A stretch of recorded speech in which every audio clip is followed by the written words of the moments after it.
I hear somebody need a loaner shaft? In this case, precisely, yeah, that's exactly what we need here. I'm here to fix that issue. Wow. I think that'll about do it, right? It's a big difference, though. Yeah, that is. This was something. Yep. Yeah, that checks out.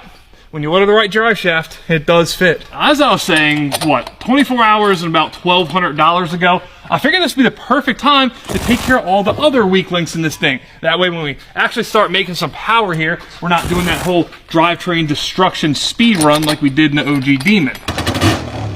Look at that.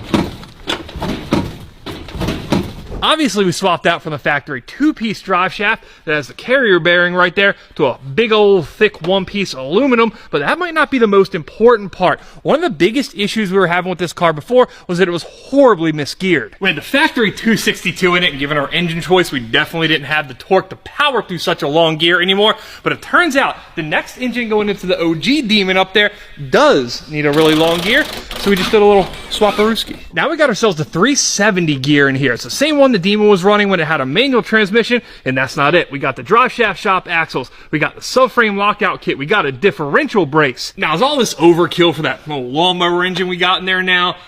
Yeah, probably. But if we can completely roll out all that drivetrain destruction we've experienced on the other Hellcats we built, I'm for it. Overkill or not. Now, one other small change we're going to make while we have this thing apart is we're going to switch from the factory Honda coil packs to a set of these IGN 1As with this kit by Kyle from Boosted Boys. Last go around, we found out we had these really janky aftermarket coil packs that just started failing one by one on the dyno. I ended up borrowing a set of factory Honda coil packs, and that got us squared away temporarily. And could we get away with factory Honda coils? Yeah, probably. They're good up to like 1,000 horsepower, but if we have to buy those anyway, why not spend a little more and get these, right? It's an upgrade. So in order to make these new coils work with our system here, we had to switch around a little bit of wiring. Our factory coils had a signal, a power, and 1 ground.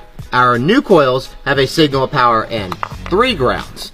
Now what we did to simplify things is we merged all 3 into one, which go to the back of the cylinder head as a solid grounding point. Obviously, since these coils are sitting up on a bracket and not down right on the spark plug, gotta run some spark plug wires this time. These are actually some 2JZ IGN 1A coils we shaved down a little bit to fit that K-Series spark plug hole. I'm kind of digging it. I think it looks like race car-y, right? I like it. It looks more serious now, therefore it's gonna make more power. That's how that works.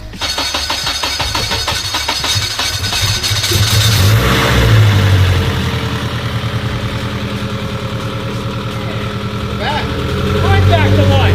It's been a minute too. It's like it never elapsed. We'll do a little transmission test. Make sure it actually works.